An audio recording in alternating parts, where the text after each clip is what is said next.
Welcome to another episode of Digging In.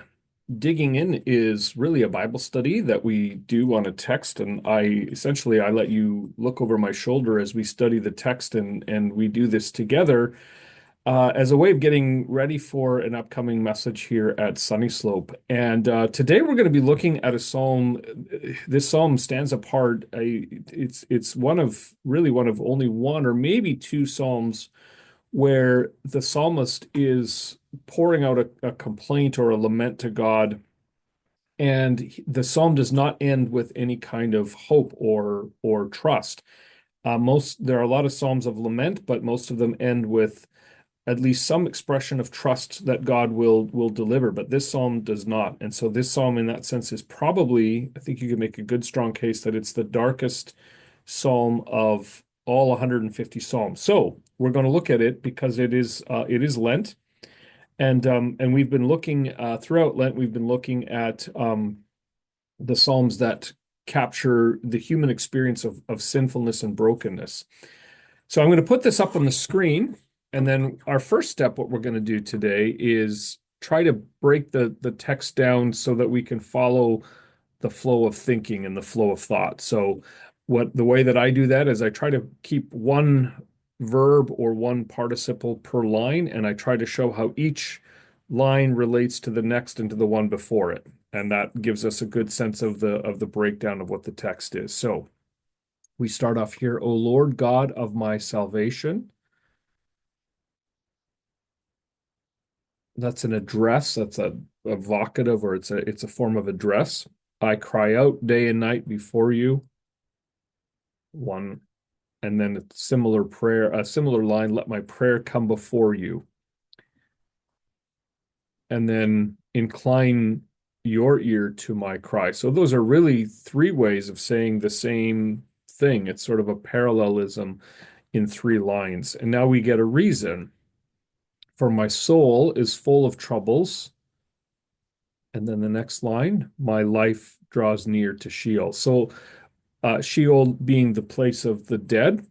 And that tells us that whatever the psalmist is going through, it's life-threatening. He's experiencing this as something that is putting his very livelihood and his very life in danger.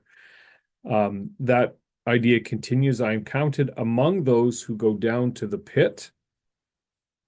And then a second phrase, I am a man. And then I'll just match up who has no strength. So again, parallel phrase, you see kind of the same idea repeated. And then a third line, like one set loose among the dead. So clearly that idea is repeated three times, the idea of death. We might even get more. Yeah, like the slain that lie in the grave, like those you remember, whom you remember no more, for they are cut off from your hand. So that's a very descriptive way of talking about the psalmist experience is really a near-death experience. You've put me in the depths of the pit. And the second line, same idea, in the regions of the dark and deep. And just for fun, we'll put dark and deep on separate lines. Your wrath lies heavy upon me.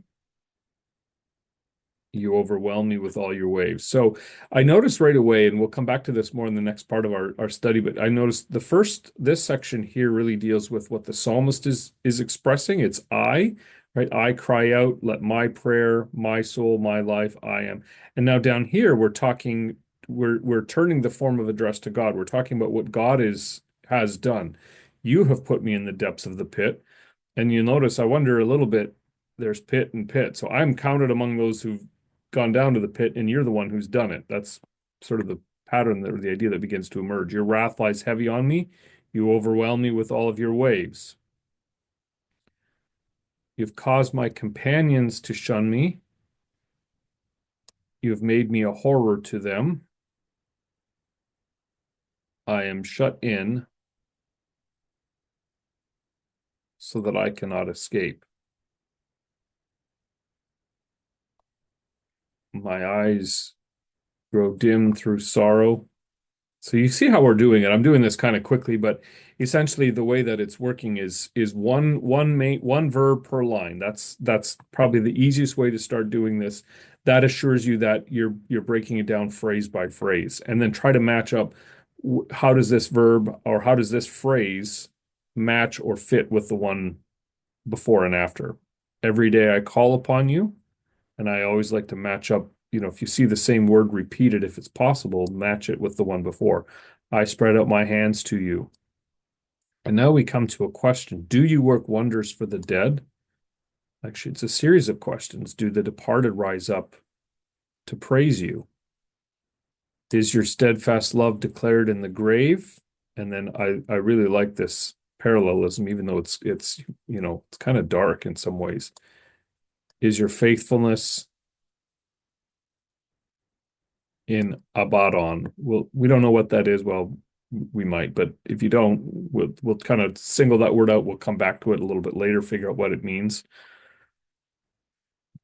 Are your wonders known in the darkness? Your righteousness in the land of forgetfulness.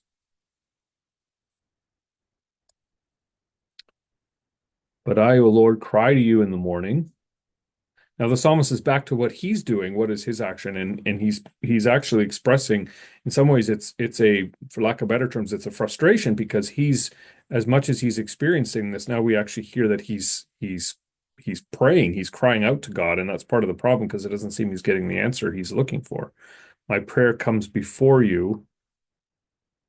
And then again, that form of address, O Lord, why do you cast my soul away? Series of questions again. Why do you hide your face from me? Afflicted and close to death from my youth up. I suffer your terrors. I am helpless. Your wrath has swept over me. Oh, we're at the end of a page here, so to do this. Your dreadful assaults destroy me. They, and that must be the assault, they surround me like a flood all day long. They close in on me together. You have caused my beloved and my friend to shun me. My companions have become darkness. And that's the end. I told you that this ended in a pretty hopeless, uh, kind of on a very hopeless note. And you see that there. So just by laying this out, you kind of have the chance to sort of get a sense of the flow and the meaning of the text. It's pretty clear that whatever is going on, oops.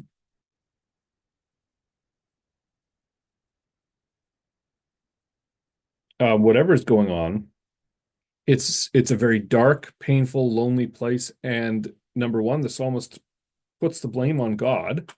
We'll have to figure out what do we do with that? Is it appropriate to blame God for our suffering? How does that all play out? How do we make sense of that? It's also appropriate that at least it seems to me, maybe I'm wrong on this, but it seems that the psalmist, this is not God's judgment on some kind of sin in the life of the psalmist. A lot of times you have a psalm where there is some expression that, okay, I've done something wrong, and so I'm experiencing the consequences of that. But that you don't get that sense here. This is just, it almost has more the feeling of an illness that is turning fatal, and as a result of it, everybody close to him has just turned their back on him and has abandoned him. That's kind of the sense you get. You get the sense that it's maybe a physical ailment that he's experiencing, and he's nearly unto death for it. And he's asking for help and rescue and healing, and he's not getting it. And so we're not, we'll have to dig into that a little bit more. Why is that? And as I said, the most I don't want to call it troubling, but maybe it is it's the fact that there's no response, there's no expression of trust. There's no, okay, I'm suffering here, but I'll still trust in God. So how do we reconcile that? Now we're just asking questions at this point. We're not really, we haven't really gone very far into answering those questions. We're just putting questions in our mind. When we come back after in the next part of the video, what we'll do is we'll start paying careful attention to some of the words and how do we see words and ideas repeated, and what can that show us about the meaning of the text. So, but we'll get to that next. All right, we're back. It's time to continue with our study of Psalm 88.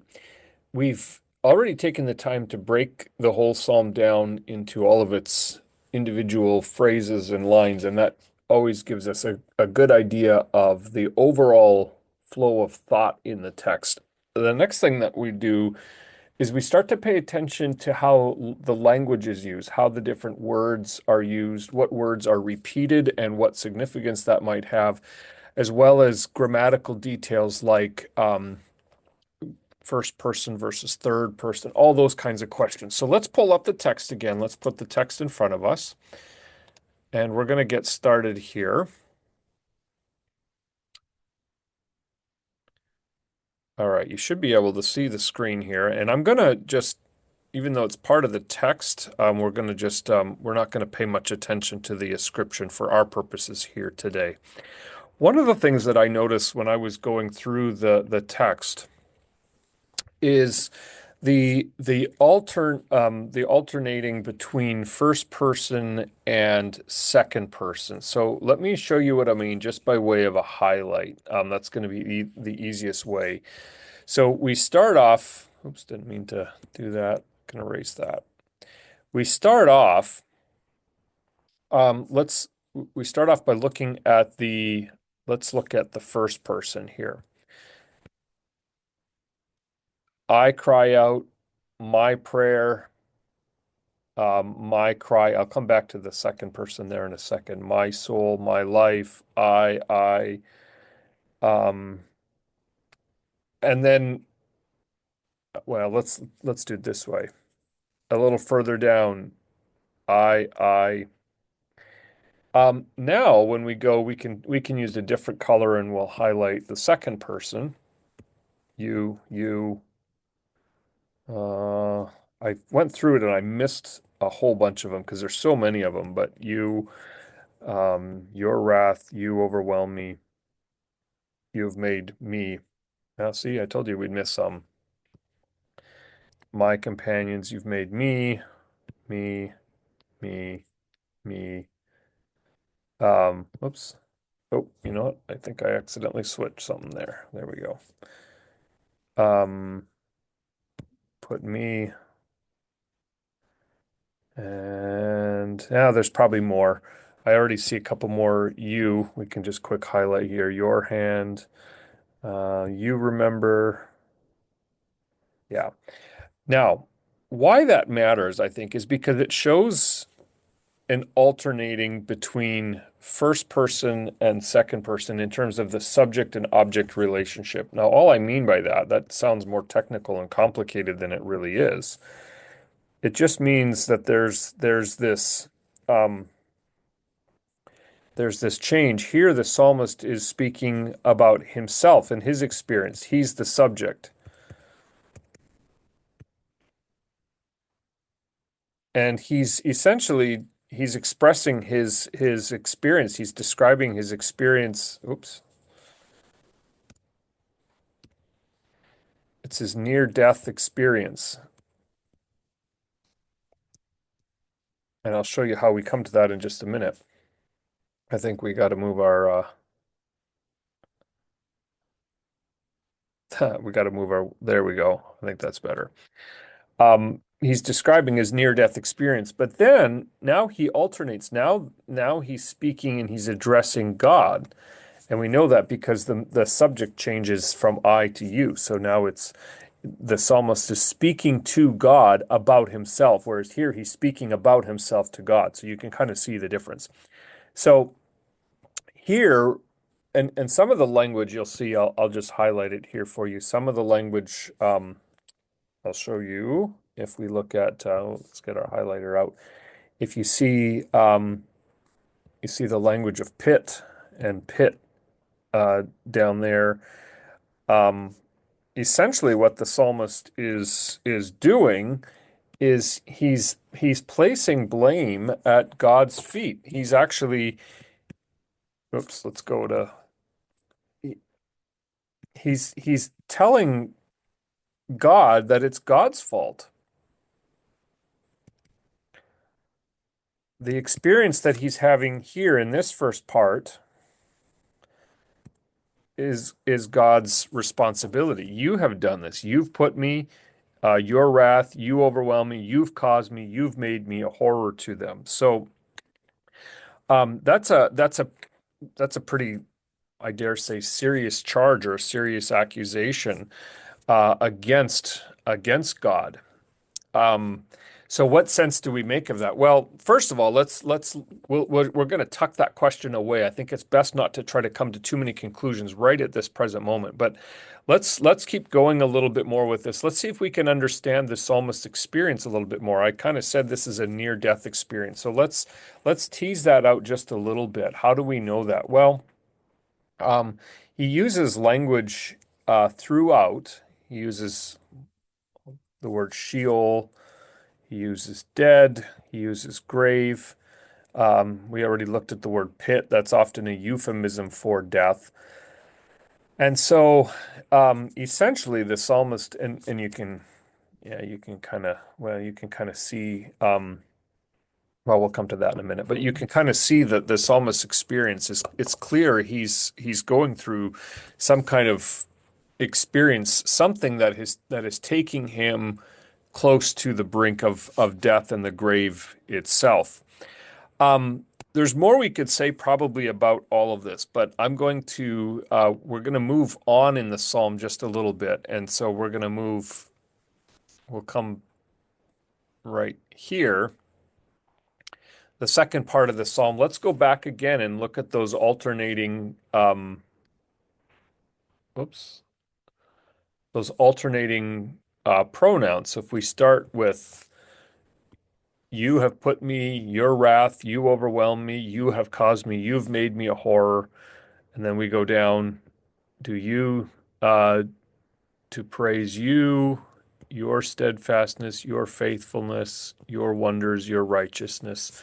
And then we alternate that. And again, I probably missed some, but for our purposes, we're not going to spend too much time on that. But then here's the first person again, me, my companions, me, I'm shut in, I cannot escape, my eyes, I call, I spread. So we see again, if you want to look at it this way, we see that here, the psalmist is blaming. Oops, fix my microphone here. The psalmist is blaming, he's blaming God. You have done this. A couple verses here again, he recounts his experience of prayer. But where is God? That's his question. He's right. I'm shut in. I can't escape. I'm calling on you and I'm spreading out my hands to you, but it's as though there's no escape in any of that. Um, Here, the psalmist asks another question, or he's asking a series of questions, and he's really asking, so he's addressing God. He's speaking to God, and he's really asking the question, "What good am I to you if I'm dead?" Put it shorthand. What good are the dead? And you'll notice what he does is he actually, I'm just going to use a different color here. He actually names off a series of the attributes and the qualities of God. Your steadfast love, your faithfulness, your wonders, your righteousness. And he's contrasting that. Yeah, I'll show you. There's another, we can find another word here just for fun that we can highlight the idea of darkness because, oops, yeah, darkness and darkness. He's really asking the question, if you've caused me to experience this death and this darkness, but for what purpose? If I'm dead, I can't praise you and I can't acknowledge all of your goodness. So he's really saying in a way that the reputation of God suffers when his people suffer. That's his complaint. Because if I'm alive, I can give praise to you and I can give glory to you. But if I'm not alive, I can't do any of that. Um, so, and the other thing that we're seeing here, so we're kind of seeing a theme begin to emerge, and here's another part of this, and maybe this is more just a reflection of his own experience. He talks here, oh, what color haven't we used? Let's use maroon. He talks here about, oops, I don't want to highlight, I just want to, he talks about his companions, and a little bit later he'll talk about his companions and his beloved and his friend. And what the experience that he's recounting is that they shun him. He's a horror to them, meaning, again, that seems to reinforce this idea that he's probably suffering from some kind of illness that has made him repugnant even to other people. So even the people closest to him can't get close to him because his illness is so repugnant to them, to even the people closest to him. So he's going through this experience, probably a physical experience. It sounds to me like it's an illness that is taking him to the point of death, and the power of death is so great that it's alienating him from others, and the psalmist is putting the blame at God's feet. Now, the question is, what do you do about that? Well, let's look at the last part of the psalm, and I realize we're not hitting every detail in the psalm, but that's just for sake of time. So if we come down again to this last part of the psalm. Let's first look at that pattern of the I, we, and I think we did I in light green, so let's keep with that. So um, I, O Lord, my prayer, my soul, me, my youth, they destroy me. Oops. Um, they close in on me. Um, and then the alternative, which is uh, your you hide your face, your wrath you've caused. Oh, I forgot a couple of the me's and the my's, but oh well. Um, Once again, this pattern seems to hold up pretty consistently. If we look, we see here, this is continues that theme of I'm praying, God isn't listening.